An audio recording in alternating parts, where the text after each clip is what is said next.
I just got done watching Ahsoka episodes 1 and 2, and this is going to be my full spoiler review for the first 2 episodes. Even though it's a spoiler review, it doesn't mean I'm going to recap every little bit of the episode, but I am going to talk about it in spoilers because there's a lot to talk about primarily in both episodes. We're going to start with episode 1, jump into episode 2, and talk about our excitement for why I love this show so much. And to just give a little bit of context, Ahsoka is my personal favorite Star Wars character of all time. I absolutely loved her journey in Star Wars The Clone Wars, loved where she went in Star Wars Rebels, but also really loved the characters in Star Wars Rebels such as Ezra, Kanan, Hera, Zeb, and of course Sabine, and was very excited to see how they were going to bring these characters into live action within, of course, Ahsoka itself. And within this first episode, we of course get reintroduced to Ahsoka, Chopper, Sabine, and Hera, while getting new introductions to other characters, and even one character that we got to see back in Mandalorian.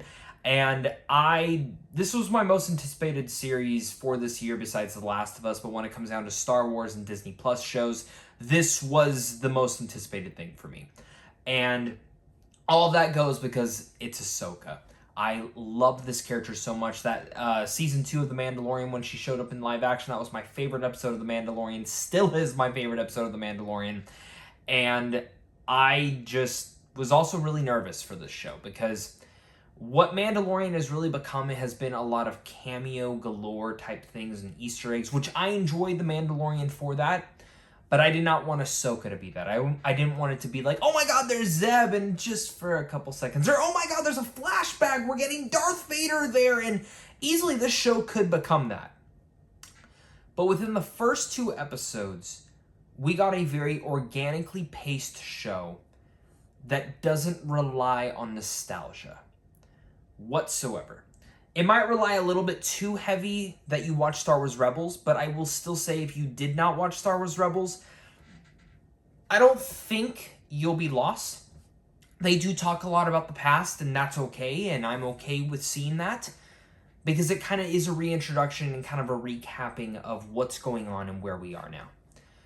But it also feels kind of perfectly in place, because when you do go to a lot of old school Star Wars stuff, they sometimes do talk about the past, and they do talk about other characters and reference things that maybe you've never seen. And I actually found it to be pretty intelligent on how they wrote this show, because that is a big thing to go through. And I will say right now, if you've never watched Star Wars Rebels, I'm very curious to hear your guys' thoughts. So please leave your thoughts down below.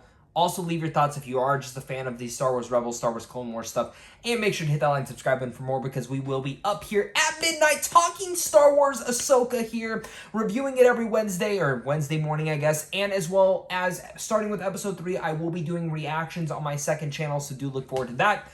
And, I mean, just to start off the bat with episode 1, getting off my initial thoughts, is episode 1 opens up with an opening crawl, which... it's so good. It's so freaking good. And of course, it's in the red font, which I loved when they brought in the red font within the last 4 episodes of Star Wars The Clone Wars, which is just some of the best stuff that we've ever seen in Star Wars. But it kind of kicks off from there, and you get this awesome introduction to, of course, where is it? We get Ray Stevenson, rest in peace to him, who plays Baylan Skoll in here. That was awesome. Him and Ivana Sakano. I could be mispronouncing that, so I apologize for that. But both of them show up to this ship, and they're like, we are Jedi. And pretty much they're like, hey, you sure about that? And they're like, yeah, no, we're not. But we do know the Force, and they are fallen Jedi, one apprentice, one a master. And they fall into the Sith side or the dark side, whatever you want to call it.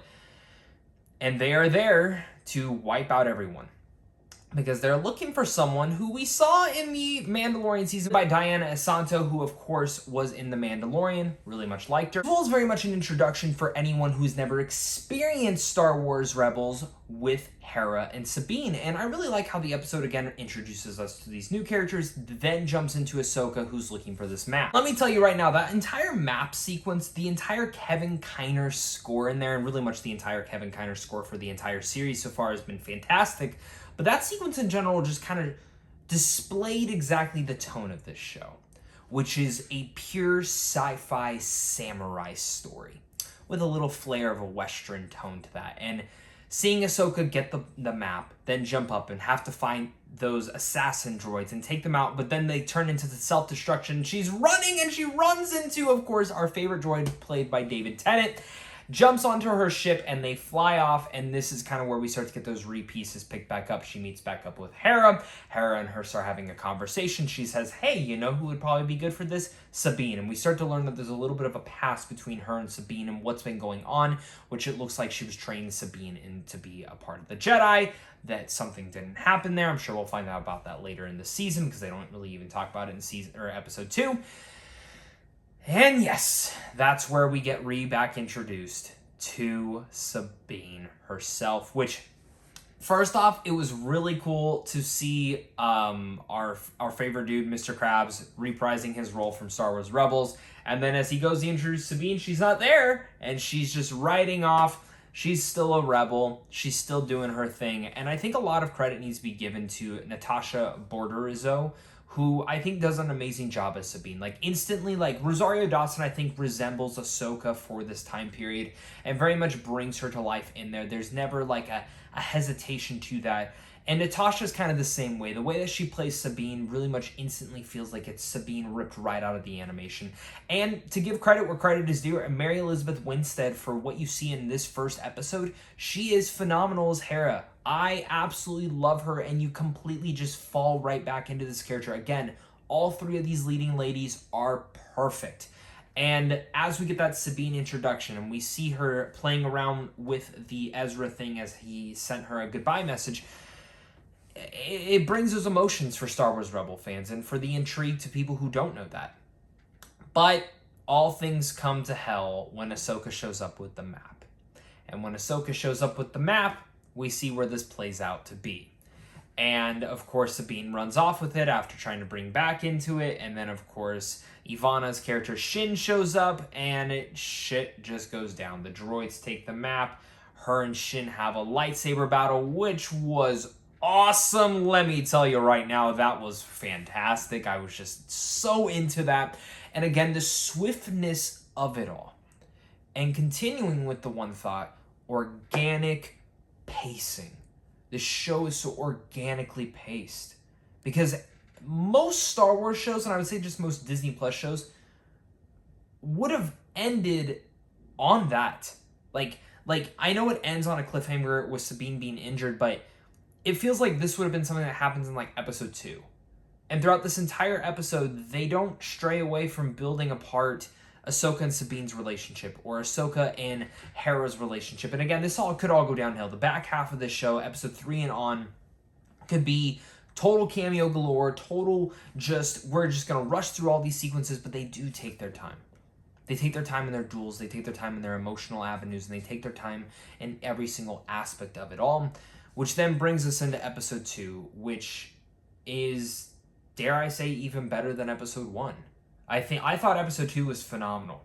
Whether it was the fabulous action sequence towards the end of the episode, to even just in general, all the little layouts that we start to see as we continue to see what's going on with this Empire-esque people and how they're trying to look for Thrawn and what they're doing with the map, and when they place it down, the visual effects all go about, and you see this other big map she's talking about where Thrawn possibly is. And for me, looking at that, like, this show feels so cinematic. Something that I could have said the same thing about Andor, where Andor truly feels like a show.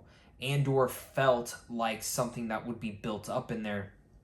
And I feel Ahsoka is kind of in that same realm, where The Mandalorian has a different type of vibe to it. It feels very serialized, and that's okay because that's exactly what it is. It feels like an old school show, and I dig that for the vibe it is, but this is the type of stuff that I've wanted to see, and I love that. And while we didn't get a lot of development between this, I'm just going to call them the Empire, the coolest aspect of it is how it just leads back and how they keep going back to Ahsoka, Sabine, and Hera, and how they keep running into that.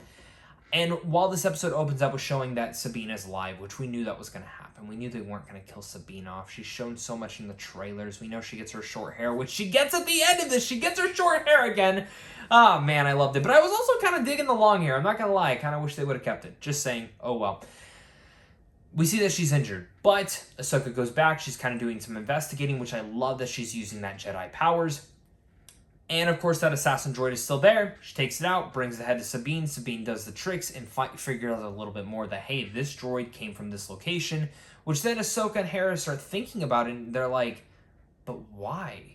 This place is like not an Empire location anymore. And as they go there, and something that we did learn in Andor, which I'm starting to see all the pieces kind of pieced together with all these different shows, is that even though there is a New Republic, there are still people who are honored and still a part of the Empire. And that's one thing that definitely Ahsoka and Hera bring up. And, you know, the boss there is just trying to display him, kick him out. But turns out he is a part of the Empire. And I really loved how Ahsoka and Hera are just being a duo there. I'm excited to see, again, going past this, Ahsoka and Sabine being that duo. And also, who was not excited for Chopper?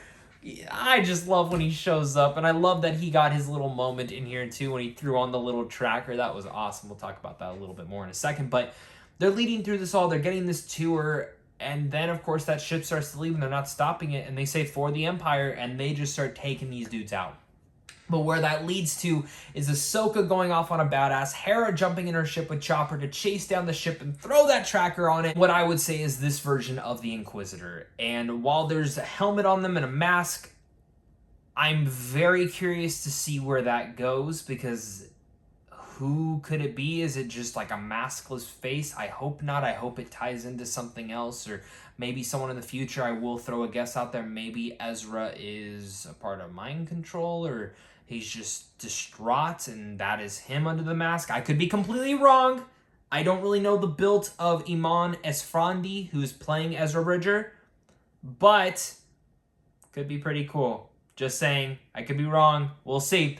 But I love this entire fight scene. I thought Ahsoka just, God, yeah, I've mentioned she's my favorite Star Wars character, but she's so badass. I love how she's taking out the droids. She's chasing this person down, doesn't even care about the ship firing at her. It just is all rocking on every single solid moment. And by the end of this episode, everyone is in their perfect place. It always feels like a chess piece is moving for which characters and where we're going. But expanding on the plot in every episode to that next element, to where I feel like, okay, I can't wait for next week. I can't wait to see the next episode of Ahsoka, which is what you want from television. You want to be clamoring to come back week to week, not a chore to finish the show. And that's something that this show made me feel. It made me feel eager to watch the next one. It made me excited. And the fact that I'm staying up past midnight for a majority of these episodes, that is a huge thing. Because I'm going to be staying up late to watch these episodes, to be excited for this show. And I don't want that to feel like a chore. Secret Invasion started to feel like a little bit of a chore. Mandalorian Season 3, I'm not even going to lie, started to feel a little bit of a chore towards the end of it. And that sucked because I used to love The Mandalorian. Still love the first two seasons, not really the third season. And again, Ahsoka is about everything that I could have expected to be and more. I know this is very much a ramble. There's a lot of different things that happen in here, but I love this show so much, and I can't wait to hear your guys' thoughts. Tune in next week for episode 3 of Ahsoka's spoiler review. We'll also have that reaction, like I mentioned. Make sure to hit that like and subscribe button for more, because there's tons of movie and TV content. I apologize for my set right now. I am currently moving. The new set is almost done and built. There's a couple things I'm still waiting on that probably won't be there for a while, so you'll see those soon. But thank you so much again, guys, for watching this, and of course, until next time, may the Force be with us all.